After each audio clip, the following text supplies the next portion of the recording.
कितना खूबसूरत ज़माना होगा जब एंगल एक्सिस के संग हमारा तराना होगा। कितना खूबसूरत ज़माना होगा जब एंगल एक्सिस के संग हमारा तराना होगा। निकाल कर रहेंगे मैथ्स का डर हम आपके मन से, क्योंकि हमारी मंजिल की तरफ ही सिर्फ हमारा निशाना होगा। हमारी मंजिल पे हमारा निशाना होगा। हेलो नमस्कार दोस्तों एंड डियर स्टूडेंट्स, मैं वेलकम करता हूं आप सभी का आपके अपने इस यूट्यूब चैनल एंगल एक्सिस में। आज हम डिस्कस करने जा रहे हैं 10th क्लास का काफ़ी इम्पोर्टेंट टॉपिक बहुपद मीन्स पोलिनोमियल। तो जुड़े रहिए मेरे साथ और लास्ट तक वीडियो को ज़रूर देखें।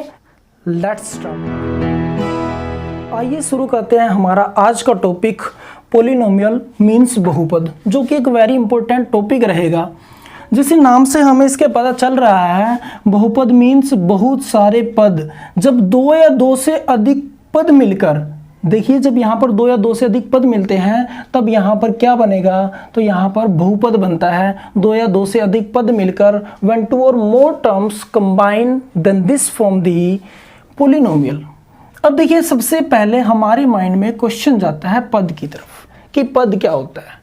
पद को समझने के लिए हम एक एग्जांपल लेते हैं। जैसे हमारे पास यहाँ पर मैं लिखता हूँ x + 4। x + 4 में यहाँ पर x और 4 को सेपरेट किया, मतलब अलग किया किसने, इस प्लस के निशान ने। इसका मतलब यहाँ पर क्या होगा, जो x होगा वो अलग पद होगा और जो 4 होगा वो अलग पद होगा। तो यहाँ पर टोटल कितने पद हुए, x + 4 मीन्स यहाँ पर 2 पद हुए। ऐसे हम एक दूसरा एग्जांपल लेते हैं। हमने यहाँ पर लिख दिया, मान लिया हम लिखते हैं 3x + 2।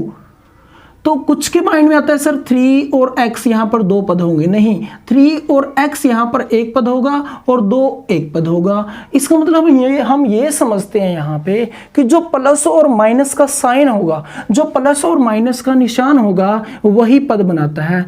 यस, बिल्कुल यही। तो 3x और 2 यहाँ पर भी 2 पद होंगे। उसके बाद हम यह समझेंगे कि क्या इस टाइप के मैं जितने भी एग्जाम्पल लिखता हूँ, क्या वो सभी बहुपद कहलाएंगे, पोलिनोमियल होते हैं, या पोलिनोमियल के होने के लिए किसी कंडीशन का होना जरूरी है। यस, हम यहाँ पर पढ़ेंगे कि यदि कोई हम किसी को पोलिनोमियल बोलते हैं तो उसके पीछे कोई कंडीशन काम कर रही होती है, और उस कंडीशन को समझने के लिए सबसे पहले हमें बहुपद की घात के बारे में पढ़ना होगा, डिग्री ऑफ पोलिनोमियल को समझना होगा। डिग्री ऑफ पोलिनोमियल क्या होती है? किसी बहुपद में जो चर की सबसे बड़ी घात होती है उसी को हम बहुपद की घात कहते हैं। अब हमने नाम लिया यहाँ पर चर। किसी बहुपद में चर की सबसे बड़ी घात क्या होती है? अब माइंड में दोबारा से एक क्वेश्चन फिर आ गया कि सर ये चर क्या होता है। चर मीन्स वेरिएबल। वेरिएबल, देखिए चर क्या होता है। चर को समझने के लिए हम दूसरा वर्ड साथ में और यूज करेंगे, एचर, जिसको हम बोलते हैं कांस्टेंट। चर किसको बोलते हैं, जो बदलता रहता है। एचर क्या होता है, जो कभी नहीं बदलता। इसको समझने के लिए हम एक छोटा सा एग्जांपल यूज करते हैं। आपने देखा होगा हमारी लाइफ के अंदर कुछ हमारे फ्रेंड ऐसे होते हैं जो पूरी जिंदगी हमारे साथ रहते हैं, वो कभी भी नहीं बदलते। लेकिन कुछ क्या होते हैं, बदल जाते हैं। तो यहाँ पर जो एचर होंगे वो हमारे उन फ्रेंड्स की तरह होंगे जो जिंदगी में कभी भी नहीं बदलते। और चर कौन होगा, जो टाइम पे समय पे बदलते रहते हैं। आप सभी ने पढ़ा है कि x की वैल्यू रखने पर, x की वैल्यू 1 रखने पर, x की वैल्यू 2 रखने पर, y की वैल्यू, z की वैल्यू u, s मीन्स हम क्या पढ़ते हैं, इनकी वैल्यू कुछ रखने पर। लेकिन हम कभी नहीं पढ़ते 2 की जगह 3 रखने पर, 3 की जगह 5 रखने पर। हम ये कभी भी नहीं करते। इसका मतलब सर जो इंग्लिश के अल्फ़ाबेट होते हैं क्या वो चर होते हैं? यस, जो हम इंग्लिश के अल्फ़ाबेट्स का यूज़ करते हैं वो मोस्टली टाइम्स चर के लिए ही यूज़ करते हैं। मुझे लगता है आपको चर और एचर समझ में आ गया होगा। एक बार दोबारा से देखते हैं। चर होते हैं जो बदलते रहते हैं, मीन्स जिसकी हम वैल्यू पुट करते हैं, और एचर का क्या होता है, जिसकी वैल्यू कभी भी नहीं बदलती। अब जैसे मैंने यहाँ पर एग्जाम्पल लिया, 2 का लिया, आप कोई भी एग्जाम्पल कंसीडर कर सकते हो। तो यहाँ पर हमने पढ़ा बहुपद की घात, डिग्री ऑफ पोलिनोमियल क्या होती है। किसी बहुपद में चर की सबसे बड़ी घात बहुपद की घात कहलाती है। अब चर की घात क्या होगा, जैसे हम एक एग्जांपल लेते हैं। यहां पर मैंने लिखा जैसे x प्लस 4, x प्लस 4 में x की जो सबसे हाईएस्ट पावर है वो कितनी है, 1 है। ऐसे ही एक्स स्क्वायर प्लस 2 में x की सबसे बड़ी पावर कितनी है, 2 है। ऐसे ही x की क्यूब प्लस 3x प्लस 9, इसमें चर की सबसे बड़ी घात, चर कौन है पहले तो ये देखेंगे, चर कौन है, इसके अंदर x है और उसके सबसे बड़ी घात कितनी है, 3 है। तो इसमें बहुपद की घात कितनी होगी, 3 होगी। यहाँ बहुपद की घात 2 होगी और यहाँ बहुपद की घात 1 होगी। हमारा नेक्स्ट क्वेश्चन ये है कि यदि मैं यहाँ पर कोई भी एग्जाम्पल लेता हूँ, क्या वो बहुपद होगा, नहीं, क्योंकि देखिए मैंने आपको बोला था कि उसके लिए कुछ कंडीशंस हमें फॉलो करनी पड़ेगी। और वो कंडीशन क्या है, वो कंडीशन क्या होगी, वो कंडीशन होगी बहुपद की घात हमेशा धनात्मक पूर्णांक होती है। बहुपद की जो घात होगी वो हमेशा धनात्मक पूर्णांक होती है। एक एग्जांपल लेते हैं, जैसे मैं यहाँ पर लिखता हूँ x स्क्वायर प्लस 3। यहाँ पर हमने देखा बहुपद की घात मतलब बहुपद में चर की घात। अब x की घात, यहाँ पर x की डिग्री, x का पावर कितना है, 2 है। तो क्या ये धनात्मक है, धनात्मक मीन्स पॉजिटिव, और पूर्णांक मतलब इंटीजर,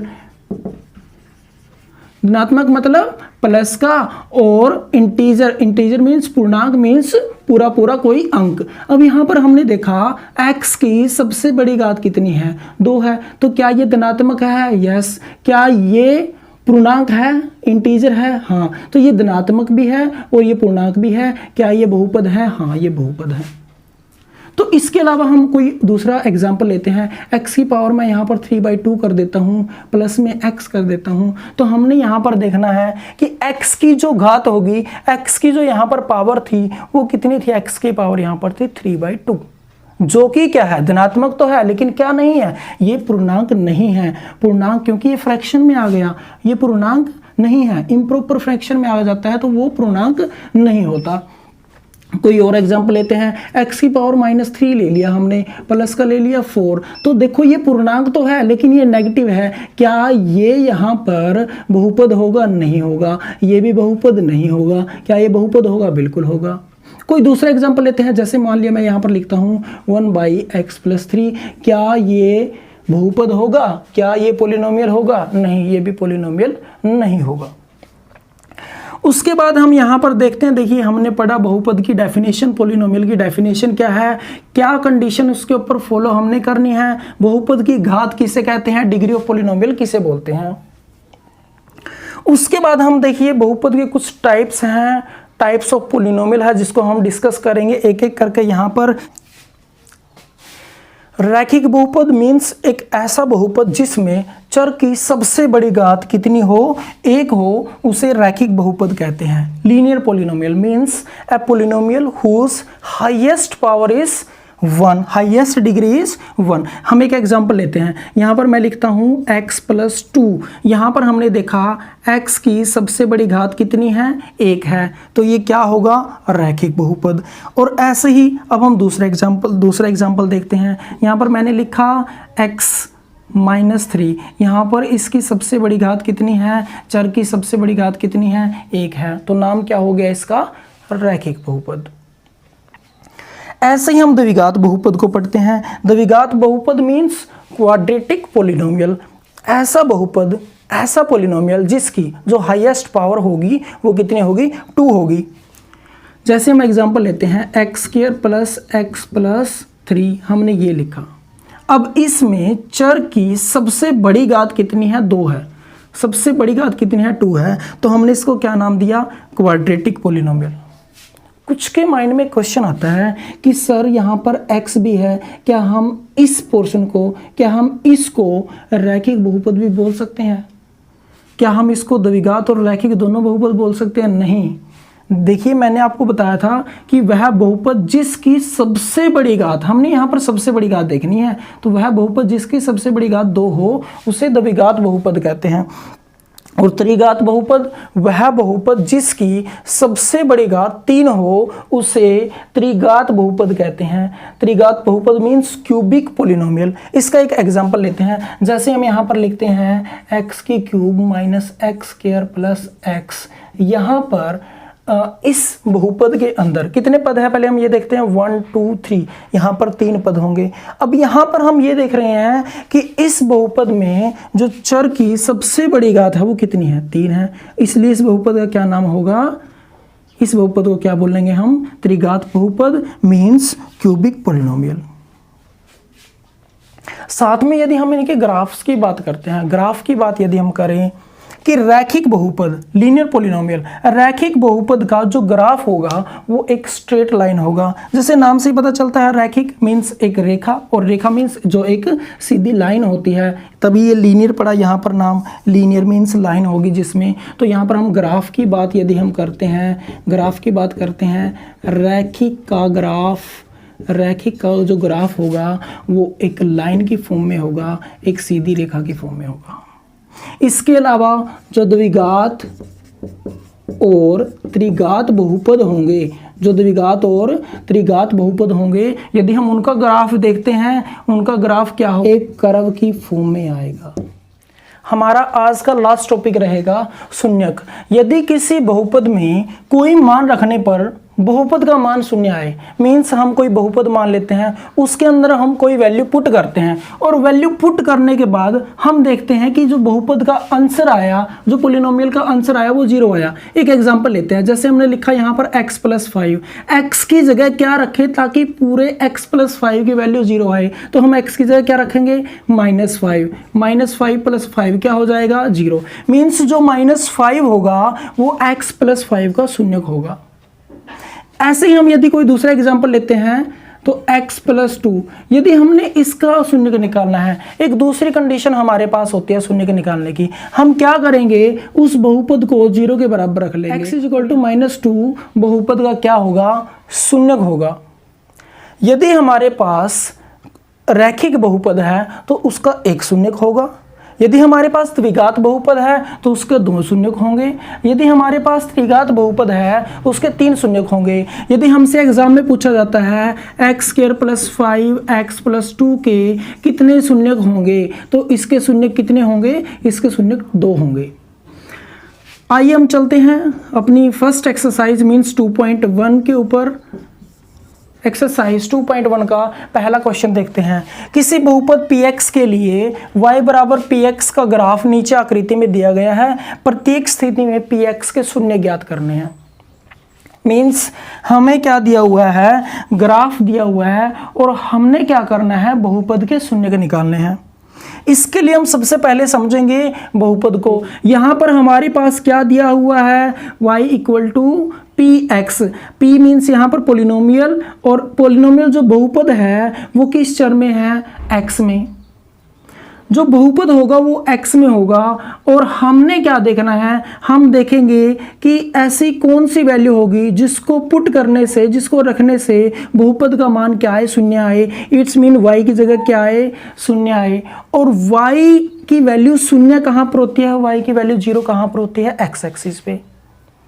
हमने पढ़ा 9th क्लास में भी, on x axis value of y is 0 and on y axis value of x is 0। तो y की वैल्यू 0 कहाँ पर होगी, x एक्सिस पे। इट्स मीन हमने जो इसमें शून्य निकालने हैं, हम ये देखेंगे कि हमारे पास लाइन या जो कर्व दी हुई है वो x एक्सिस को कितनी जगह पे, कितने प्लेसेस पे कट कर रही है। जितनी जगह पे वो x एक्सिस को कट करेगी उतने ही उसके शून्य होंगे। क्यों, क्योंकि x एक्सिस पे y की वैल्यू क्या होगी, 0 होगी। तो यहाँ पर हम पहले क्वेश्चन के फर्स्ट पार्ट में देखते हैं। तो यहाँ पर ये x एक्सिस के पैरेलल होगा, समांतर होगा, इसलिए यहाँ पर ये किसी भी जगह पे x एक्सिस को कट नहीं कर रही, इसलिए इसका शून्य क्या होगा, 0 होगा। मीन्स इसका कोई शून्य नहीं होगा। दूसरे केस में हम देखते हैं कि यहाँ पर जो कर्व है वो x एक्सिस को एक जगह पे कट कर रही है, इसलिए जो बहुपद का शून्य होगा वो 1 होगा। थर्ड केस में हम देखते हैं कि जो कर्व है वो एक्स एक्सिस को 1 2 एंड 3 प्लेसेस पे कट कर रही है, इसलिए जो पोलिनोमियल के जीरोस होंगे, जो शून्य होंगे, वो कितने होंगे? 3 होंगे। नेक्स्ट केस में हम देखते हैं फोर्थ पार्ट में, जो कर्व है वो कितनी जगह पे कट कर रही है? 2 जगह पे, इसलिए जीरोस कितने होंगे? 2। नेक्स्ट में एक्स एक्सिस वो कितनी जगह पे कट कर रही है? 1 2 3 एंड 4, इसलिए जो बहुपद के शून्य होंगे, जीरोस होंगे, वो कितने होंगे? 4। नेक्स्ट में हम क्या देखते हैं कि जो कर्व है वो एक्स एक्सिस को टच कर कर वापस मुड़ जाती है। तो यहाँ पर हमने देखा 1 2 एंड यहाँ पर सेम कंडीशन 3, तो यहाँ पर जो बहुपद के शून्य होंगे वो कितने होंगे? 3। ये हमने यहाँ से समझा y equals to P X के लिए, मीन्स हम x की लाइन पे देखेंगे कि जो कर्व है वो कितने टाइम मीट करती है। अब यहाँ पर यदि ये y equal to P X की बजाय यहाँ पर x equals to P Y होता तो गलती मत करना, एग्जाम में यदि स्टेटमेंट चेंज करके देते हैं तो आपने ये ध्यान में रखना है कि जो पोलिनोमियल है वो y का है, इसलिए हम y एक्सिस को देखेंगे। यहाँ पर इसके अकॉर्डिंग जैसे इसका शून्य जो होगा वो 1 होगा। इसके साथ हमारी एक्सरसाइज कंप्लीट होती है। मिलते हैं कल को अपनी नेक्स्ट वीडियो के साथ। चैनल को शेयर करें और सब्सक्राइब करें। Thank you.